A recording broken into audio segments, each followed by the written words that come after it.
আসসালামু আলাইকুম।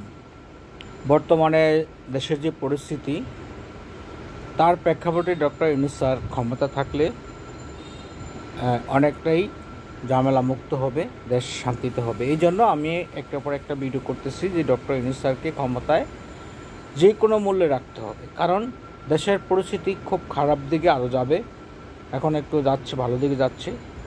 এখানে ডক্টর ইউনূস স্যার বর্তমানে কোনো বিকল্প নাই। কারণ দেশের যে সমস্যার সম্মুখীন হচ্ছে, সবাই চাচ্ছে ডক্টর ইউনূস স্যার ক্ষমতা থেকে দেশটাকে গুছিয়ে সুন্দরভাবে তারপর একটা নির্বাচন হোক। নির্বাচন তো কেউ চায় না, কেউ বলে নেই, কিন্তু একটা দেশটাকে অশান্তি রেখে তো নির্বাচন করা যায় না।